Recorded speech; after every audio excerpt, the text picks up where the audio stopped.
भारत की लगभग सारी लिपियों में मात्रा सिस्टम है, जहाँ का को ऐसे नहीं लिखा जाता बल्कि क पर आ की मात्रा लगा दी जाती है, जबकि ऐसा लैटिन लिपि में नहीं होता। के और ए अलग अलग लिखे जाते हैं, ए की मात्रा के पर नहीं लगा दी जाती। तो दो तरह के सिस्टम बन गए, एक जहाँ पर वावल मात्रा बन जाते हैं जिसे कहते हैं अबुगीदा, और एक जहाँ दोनों को अलग अलग लिखा जाता है जिसे अल्फ़ाबेट कहते हैं। इंडिया की सबसे पुरानी लिपि ब्राह्मी फर्स्ट कैटेगरी वाली है, और ब्राह्मी से ही इंडिया की लगभग सारी स्क्रिप्ट्स बनी हैं, तो वो भी लगभग फर्स्ट कैटेगरी में आती हैं, केवल एक को छोड़कर। दरअसल बात ये थी कि उस समय राजस्थान में महाजन लोग रहते थे। अब व्यापारी लोग थे वो, उन्हें जल्दी जल्दी बहियों में लिखना पड़ता था, तो उन्होंने सोचा कि ये मात्रा वात्रा का झंझट कौन करे, हम तो अल्फ़ाबेट बनाएंगे, उसमें सिंबल्स भी कम होते हैं। और ये बड़ी ई, छोटी ई, बड़ा ऊ, छोटा ऊ, ये सब क्या है?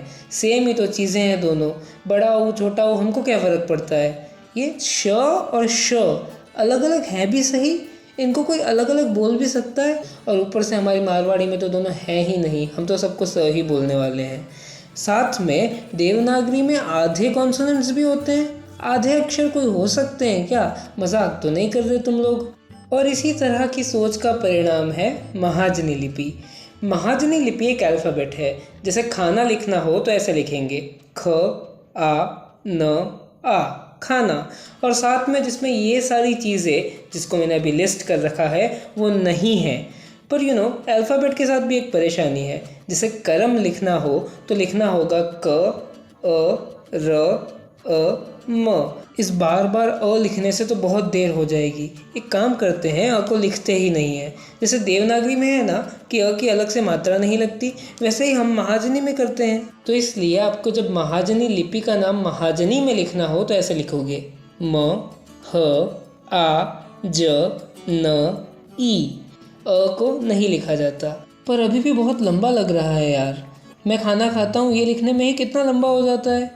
एक काम करते हैं, बाकी के वॉवल्स भी नहीं लिखते हैं। यप, महाजनी में वॉवल्स लिखना कम्प्लीटली ऑप्शनल है। आपको नहीं लिखने, मत लिखो। और इसी तरह के केवल कॉन्सोनेंट लिखने के तरीके को बोलते हैं प्योर आबजाद। पर अगर आप पूछो मुझसे कि हमें बिना वॉवल्स के कैसे पढ़ा जाएगा, तो मैं आपसे कहूँगा कि ये पढ़ सकते हो।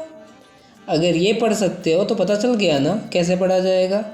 वैसे आपकी थोड़ी सी बात सही है, वॉवल्स को बिल्कुल ना लिखने से ईनाम और नाम में कोई फ़र्क नहीं रहेगा, इसलिए वॉवल्स कभी कभी लिखे जाते हैं। जैसी आपकी ज़रूरत हो वैसे लिखिए, उसके हिसाब से। और इसे कहते हैं इम्प्योर आबजाद, जहाँ कभी कभी वॉवल्स लिखे जाते हैं या कोई कोई से वॉवल्स लिखे जाते हैं। तो इन कंक्लूजन, महाजनी ऐसी लिपि है जो ब्राह्मी से बनी है पर अबुगीदा नहीं है, अल्फ़ाबेट है, या फिर एक इम्प्योर आबजाद है। आपकी मर्ज़ी आपको कैसे लिखना है। वैसे भी ये स्क्रिप्ट डेवलप हुई थी अपने खुद के लिए, खुद की बही में लिखने के लिए, जो आपको खुद को ही पढ़नी होती थी बाद में, तो आपको खुद को समझ में आना चाहिए।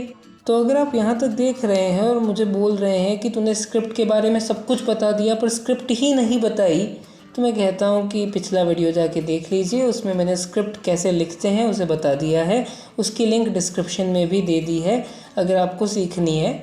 और अगर आप सीखते हैं तो आप मुझे उस चीज़ जो आपने लिखा है वो भेज सकते हैं मेरे ट्विटर अकाउंट पे, जो मैंने स्क्रीन पे दिखा रखा है।